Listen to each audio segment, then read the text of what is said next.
Welcome है आप सबका हमारे YouTube channel Bloom study centre में।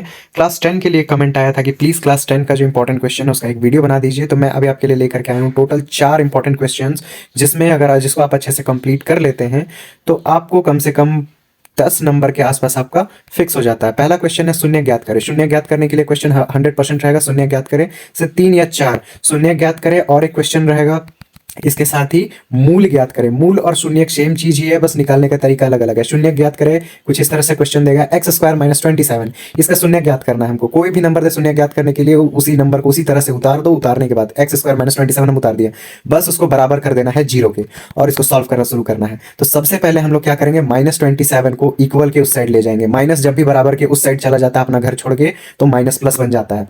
गुना में अगर कोई नंबर है और उधर चला जाता है तो वो भाग में चला जाता है। तो उसी तरह से -27 को जब उधर लेके जाएंगे तो ये हो जाएगा मेरा +27, और प्लस को लिखने का जरूरत नहीं है। इधर हो गया एक्स स्क्वायर, एक्स को इधर ही छोड़ेंगे। स्क्वायर को जब उधर ले जाएंगे तो यहाँ पर में लग जाएगा रूट।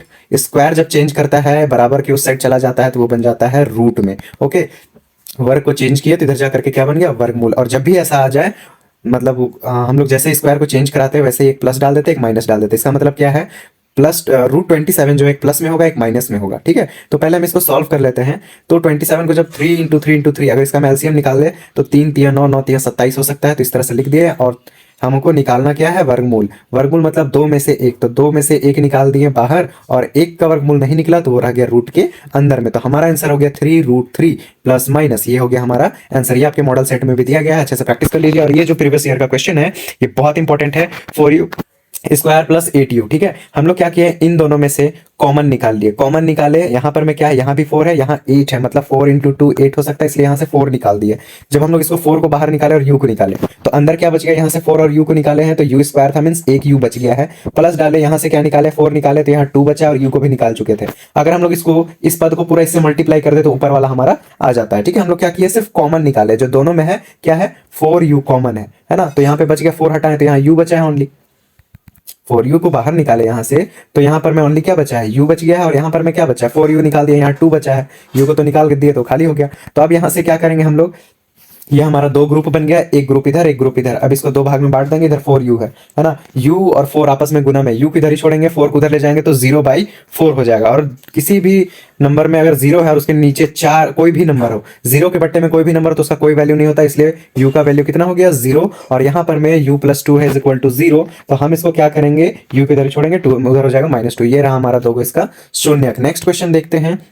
किसी बहुपद का ग्राफ x अक्ष को 3 बिंदु पर प्रतिच्छेद करता है। मतलब कोई बहुपद का ग्राफ है कुछ इस तरह से, वो क्या करता है, ये x अक्ष होता है ये y अक्ष होता है, तो इसको अगर 3 बार प्रतिच्छेद करता है, 1 बार 2 बार 3 बार, तो कितना शून्यक होगा, 3 शून्यक। मतलब जितनी बार x अक्ष को काटा जाएगा उतना शून्यक होगा। जैसे ये क्वेश्चन सबसे फेमस है, चाहे लिख के दे या ग्राफ बना के दे कुछ इस तरह से, और यहाँ कुछ ऐसे दे देगा आपको। अब पूछा जाएगा इसमें x का शून्यक बताइए, है ना। शून्यक कैसे बताएंगे, 1 2 3 4, जितनी बार काटा है x अक्ष को, 1 बार 2 बार 3 बार 4 बार, 4 बार काटा है तो 4 शून्यक होगा। ये सबसे इंपॉर्टेंट क्वेश्चन है, आप अपना केस पेपर खोल के देखिए, उसमें ये क्वेश्चन भरा पड़ा है। नेक्स्ट है हमारा क्वेश्चन कि एक सिक्के को उछालने पर चित्त और पट आने की प्रायिकता, है ना। चित्त और पट से रिलेटेड क्वेश्चन आपको बहुत सारा पूछा जाएगा, तो इसको भी देख लीजिएगा इस चैप्टर को। इसका हम सॉल्यूशन नहीं किया इसलिए अभी नहीं बता रहे हैं। नेक्स्ट है 6 तथा 20 का एलसीएम और एचसीएफ ज्ञात कीजिए। इसका भाज्य गुणनखंड निकालेंगे, एलसीएम निकालेंगे, 6 2 3 6 हो जाएगा।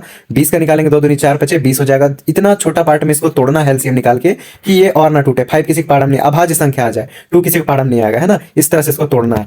तो यहाँ पर मैं देखेंगे जो दोनों में कॉमन है वो बन गया मेरा HCF 6 और 20 का क्या बन गया 2, और LCM क्या बन जाएगा, जो दोनों में कॉमन है उसको लिखेंगे 2। ठीक है, जो दोनों में कॉमन है उसमें से एक निकाल के लिख दिए 2, और बाकी जो बच गया 3 2 और 5 तो उसी को लिखेंगे 3 गुना 2 गुना 5। ठीक है, जो कॉमन है उसको एक तो लिखेंगे और बाकी जो बचा कुछ है सिंगल सिंगल उसको लिख देंगे, मल्टीप्लाई करके लिख देंगे, 60 हो गया मेरा आंसर। नेक्स्ट है AP।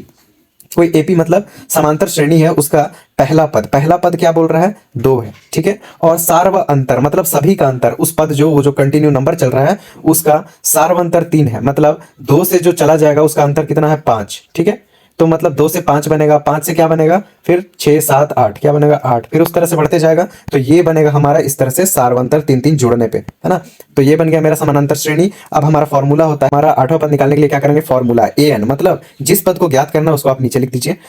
a nवां पद मतलब a का 8वां पद बराबर a1 का मतलब क्या हो गया, ये जो हमारा पद है इसमें इसको a से बताते तो a1 a2 a3, तो a1 क्या हो जाएगा, a1 की जगह पे हम लोग लिख देंगे 2, ओके। और फिर प्लस n-1, n का मतलब क्या हो गया, n का मतलब हो गया कौन सा पद निकालना, 8, 8 में एक घटा करके लिख देंगे, हो गया मेरा 7, ठीक है। अब फिर गुना करना है d के साथ, गुना करना है d के साथ, d मतलब क्या हो गया सार अंतर, कितने कितने का अंतर है सब में, d बोले तो 3 का अंतर है, तो 3 के साथ इसको गुना कर देंगे। 2 और 7 को जोड़ेंगे, जोड़ना नहीं, पहले गुना होता है, इसलिए 7 या 21 और 21 में 2 जोड़े 23, ये हमारा आंसर। और वेरी वेरी इंपॉर्टेंट क्वेश्चन है, 100% हम अभी बोल दे रहे हैं, आने वाला है ये क्वेश्चन। उसके बाद है द्विघात समीकरण इतना का मूल ज्ञात करें। मूल ज्ञात करने वाला क्वेश्चन एकदम इंपॉर्टेंट है, आप नीचे कमेंट करिएगा तो हम इसका भी सॉल्यूशन बता देंगे। ये 6 मार्क्स के लिए आता है और एक 3 मार्क्स के लिए आता है, टोटल ये 9 मार्क्स का क्वेश्चन आने वाला है 9 मार्क्स के लिए। अगर आपको चाहिए इसका वीडियो तो हम नीचे बिल्कुल एक्सप्लेन करके बता देंगे, बहुत ईजी है, तुरंत कमेंट करिए और शेयर करिए। सब्सक्राइब नहीं किया तो प्लीज सब्सक्राइब करिए जल्दी से जल्दी।